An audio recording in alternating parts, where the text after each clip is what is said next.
The impacts of the Inflation Reduction Act go far beyond growing clean energy. It's also a massive job creator. These measures are expected to grow the broader clean energy industry by around 9 million jobs. That's a lot of jobs. For the industry specifically, SEIA estimates that IRA will create an additional 200,000 jobs by 2032. To put that in context, the National Solar Job Census that IREC published has shown that as of last year, our whole industry currently employs 255,000 people. So we're expected to more than double total industry employment in the next 10 years. Welcome to the Workology Podcast, a podcast for the disruptive workplace leader. Join host Jessica Miller-Merrell, founder of Workology.com, as she sits down and gets to the bottom of trends, tools, and case studies for the business leader, HR, and recruiting professional who is tired of the status quo. Now here's Jessica with this episode of Workology. This episode of the Workology Podcast is part of a podcast series powered by the Partnership on Inclusive Apprenticeship, or PIA. PIA is funded by the U.S. Department of Labor's Office of Disability Employment Policy, or ODEP. In November of 2020, ODEP launched PIA to ensure all apprenticeship programs are inclusive and accessible to people with disabilities. PIA collaborates with employers and apprenticeship programs to help meet employer talent needs and enable people with disabilities to benefit from apprenticeships that increase their opportunities for lifelong access to high-growth, high-demand jobs. Before I introduce our guest today, I do want to hear from you. Please comment podcast on my pinned post on Instagram. It's at @JMillerMerrell. You can ask questions, leave comments, and make suggestions for future guests. Comment the word podcast on my Instagram post at @JMillerMerrell. It's the one of me looking like I'm on a podcast. So leave a comment there. I want to hear from you. Today, I'm so excited to be joined by Dr. Janell Hills, Director of Equitable Workforce Strategies for the Interstate Renewable Energy Council, or IREC. She has 15 years of experience in higher education and 12 years of experience in grant administration, including development, implementation, and management. Dr. Hills has developed work-based learning and apprenticeship programs for innovative occupations such as pharmacy technician, information technology, and also has had the opportunity to enhance a plumber's apprenticeship program by adding digital plumbing layout design equipment for course implementation. Very cool. Dr. Hills is an enthusiastic leader who is passionate about education and workforce equity. I'm so excited to welcome Dr. Hills to the Workology Podcast. Thank you. Thank you so much. I'm happy to be here. Let's jump right in and talk a little bit about your background. What led you to your current role as the Director of Equitable Workforce Strategies at IREC? Wow. My work with IREC really occurred by happenstance. Once I completed my doctoral degree in 2020, I was in the market for a career change, and a colleague happened to run across a job posting for IREC and passed it along to me. That didn't happen in 2020 because, as we know, the global pandemic struck the world and everything shut down. But it did happen in 2021.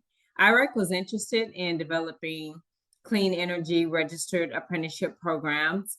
And I felt like the job description was a good fit based on my career experience. However, like many minorities, I did not know much about the clean energy industry. I did a lot of research on the organization, on the industry, and I thought it would be a good opportunity that would allow for career growth and advancement. One of the resources that really drew me to the organization was the career maps. So I would admonish you all to go take a look at those if you have not. Fast forward to multiple interviews, I landed the job and I have not looked back.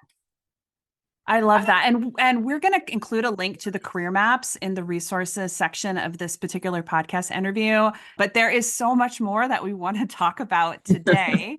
Can you tell us why it's so important to develop registered apprenticeship programs in the clean energy sector for people from underrepresented and underserved communities? Yes, absolutely. One of my favorite topics. So, the Interstate Renewable Energy Council published the solar job census. And in that census, it was found that 89% of solar employers reported that it was somewhat or very difficult to fill their job openings. 49% of those respondents cited the small applicant pool as the most significant reason for their hiring challenges. We do not have the workforce to fill the jobs. And if something does not change, Jessica, we will continue to have more work than employees. There are a number of reasons why the hiring pool has not kept pace with available job opportunities. Lack of awareness about opportunities for families supporting innovative careers in solar and other clean energy fields is a top barrier. And even where awareness exists or interest exists, the pathways into the solar industry are not clearly defined or widely promoted. To take this a step further, potential workers have difficulty consistently identifying credible information about training and jobs. Additional barriers exist and must be overcome to include underrepresented and underserved populations in the solar industry. In 2021, women made up just under 30% of solar employees, well below their 47% representation in the overall US workforce. And Black employees made up only 8% of the solar workforce compared to their 12% representation in the national workforce. To build the future of the clean energy workforce, we cannot continue to overlook these communities. In order to both fill the jobs we need and take an equitable approach to diversifying the workforce, we need a strategy to do so. And as an industry, we need to provide equitable and clear pathways for underserved, underrepresented, and marginalized communities. We have an opportunity for the clean energy sector to create a more just society, and that's what we need to focus on, providing these opportunities to the communities that have historically been left out of this industry. Well, I absolutely love the work that you're doing and the focus in clean energy, because I think this really can be a model for other industries and areas. Absolutely. What role does IREC play in developing registered apprenticeship programs in the clean energy sector for individuals in these communities? The Interstate Renewable Energy Council has been contracted by the U.S. Department of Labor to serve as an intermediary, an industry intermediary, to support the expansion of registered apprenticeships in the clean energy industry. We received this contract approximately, give or take, in July of 2023. And through the Apprenticeships in Clean Energy Network, which we affectionately call the ACE Network, IREC and our partner organizations are conducting outreach and education, delivering no-cost technical assistance, and providing limited financial assistance to help clean energy employers, training providers, and other stakeholders navigate the apprenticeship system and process to be able to implement these apprenticeship training programs. So we are not a sponsor. IREC is not a sponsor, but we're helping sponsors stand up their apprenticeship programs by providing that technical assistance that may be needed for employers to embrace registered apprenticeship programs. Amazing. I love hearing about how you're supporting, because we have heard more about sponsors, but I think it's interesting your role and how hopefully it will positively impact the available talent in the solar and renewable energy space. Absolutely. And the financial assistance piece that I mentioned, that's incentive funding for employers to receive for the apprentices they hire. So it's a really great program to allow or to help walk the employers through the process so that they can, one, better understand registered apprenticeship programs and all of the benefits the programs provide, not only to employers, but to apprentices as well. So it's a great opportunity. Talk to us a little bit about the Green Connect program, also known as greenworkforceconnect.org, that IREC recently launched. Yes, Green Workforce Connect, such an exciting project. It's IREC's new workforce strategy. It is a new collaboration from IREC and our partners to raise awareness of the weatherization careers and connect job seekers, students, and contractors to local training providers and employers. As the industry grows, Green Workforce Connect aims to hire a new generation of home energy professionals, led in collaboration with partners. This project includes an interactive online platform, a multimedia outreach campaign and toolkit, and a guide for contractors. Users can also explore detailed information on various roles, which is a great resource.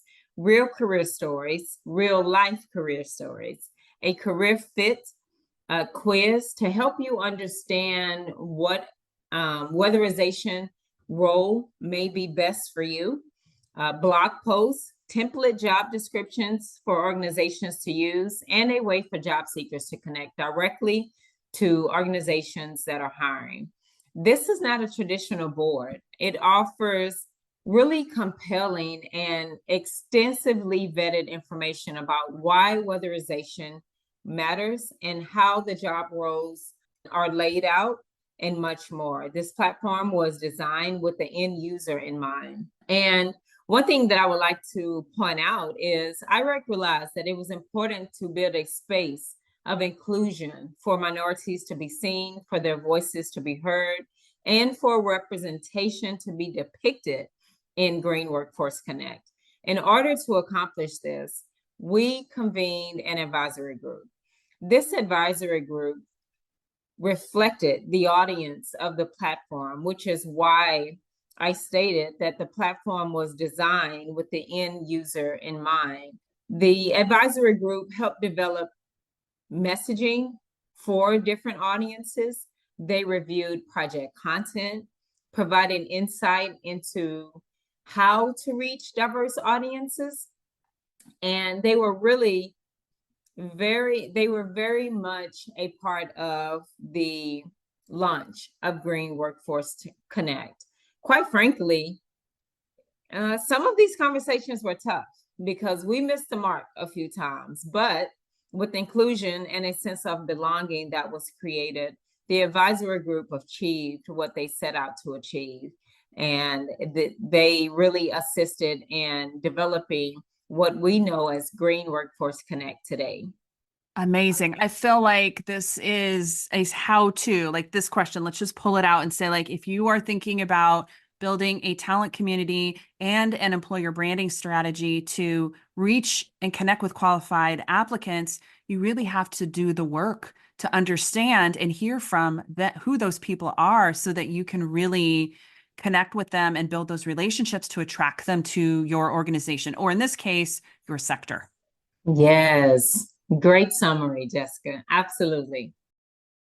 Let's take a reset here. This is Jessica Miller-Merrell, and you are listening to the Workology Podcast. Today, we are talking with Dr. Janell Hills, Director of Workforce Programs for the Interstate Renewable Energy Council, or IREC. This podcast is part of our podcast series powered by the Partnership on Inclusive Apprenticeship Programs, or PIA. Please comment podcast. Go to my Instagram and comment the word podcast on my pinned post. It's at @JMillerMerrell. And let me know what questions, suggestions, or ideas you have for future podcast guests. I want to hear from you. This episode of the Workology Podcast is part of a new podcast series powered by the Partnership on Inclusive Apprenticeship, or PIA.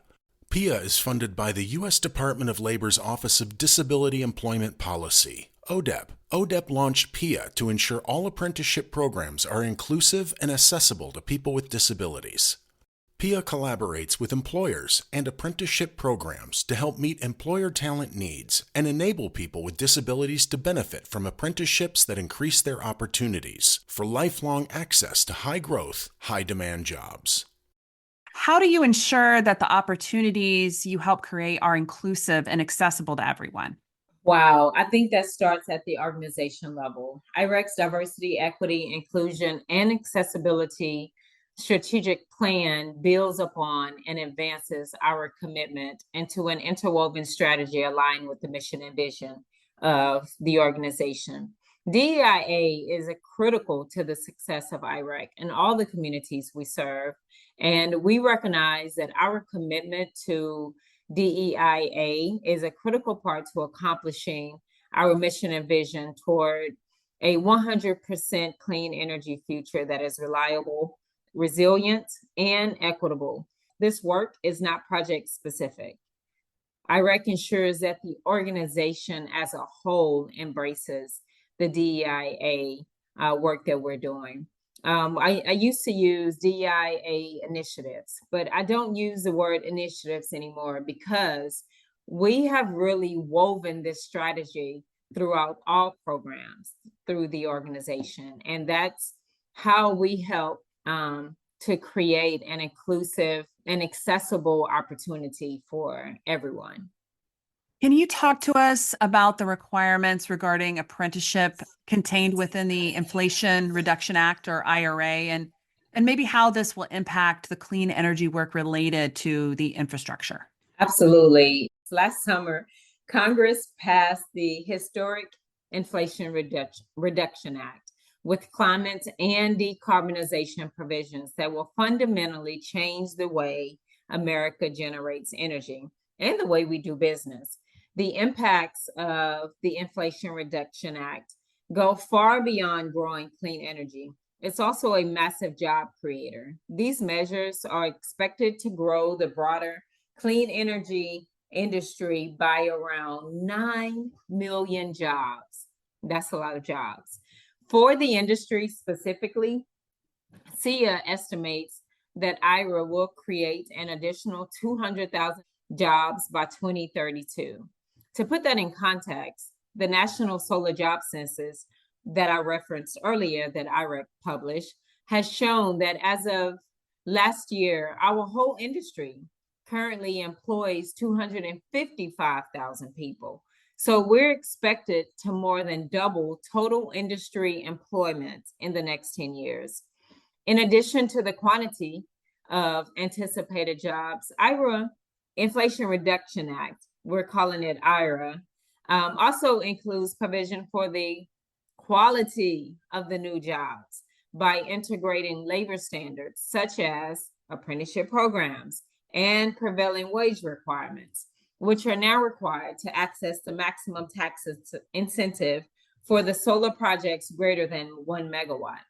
I love hearing about how the industry is changing and growing and all the work that IREC and the entire industry in renewable is really taking a unique approach to this, and especially in the area of apprenticeships, because I think we often think of apprenticeships as entry-level programs, but what I'm hearing is that's not always the case. Am I right? Yes, you're absolutely correct. No, apprenticeships are more than just entry-level occupations. I love registered apprenticeship programs. I've been working in developing registered apprenticeship programs since the first round of funding that came out in 2015 from the Department of Labor for registered apprenticeship programs. But apprenticeships span more than 1,000 occupations across the various industries, including healthcare, cybersecurity, information technology, and energy. The Department of Labor has a great tool called the Apprenticeship Finder, and a job seeker can plug in an occupation, whether it's entry level or mid-level or advanced level, and find what's available in their area. There are managerial apprenticeship roles. There are computer hardware engineer apprenticeship roles, financial manager, apprenticeship roles. So there are many opportunities in registered apprenticeship, and it's really a great tool. So it's called the Apprenticeship Finder, and you can plug in your area of interest and see what's available in your prospective area. I love it. And there's even HR apprenticeship programs, which I think is amazing. So it's really unlimited in terms of the opportunities. We'll include a link to the Apprenticeship Finder as well as greenworkforceconnect.org, because I really think that for inspiration and education, it's a place that you should check out as you're thinking about building out your talent development programs, maybe bringing in an apprenticeship program, and or if you're maybe interested in making a switch over to the renewable energy sector as an HR leader. Yes, that's great. And thank you for including those links. I think that'll be really helpful to the listeners. Of course. Well, Dr. Janell Hills, thank you so much for taking the time to chat with us today. IREC is doing really innovative things that I haven't seen in a lot of other industries before. And it's exciting to hear the passion in your voice. And I can't wait to catch up with you again to see what you're working on next time. Yes, so many exciting things. I look forward to the next conversation. Thank you so much. Apprenticeships, specifically those that are inclusive and accessible, are key to closing the skills gap and supporting the talent shortage in sectors like clean energy. In the growing industry of solar energy, registered apprenticeships can benefit both companies and program participants. Dr. Janell Hills really filled us in all that, and I really think it's a model for so many of the rest of us who are looking for ways to build relationships and support employees of all areas, including those underrepresented minority groups. Awareness of apprenticeship programs and the work that IREC is doing in the renewable energy industry can be a big challenge. So please share the links to this podcast episode and check out all the amazing resources that are provided for us today. I really appreciate Dr. Hills sharing her expertise and experience with us today. Before I leave you today, I want to say thank you for joining the Workology Podcast, and thank you to PIA, our podcast sponsor. They help power this specific episode. If you are interested in chatting with me and you have ideas for new podcast guests, comments, just suggestions on maybe future episodes, head on over to my Instagram. It's at @JMillerMerrell. Look for the pinned Instagram post. It's me looking like I'm talking on a podcast, because I am. And comment the word podcast. And you can leave any questions or suggestions there. I look forward to chatting with you. Have a great day, and we'll see you next time on the Workology Podcast.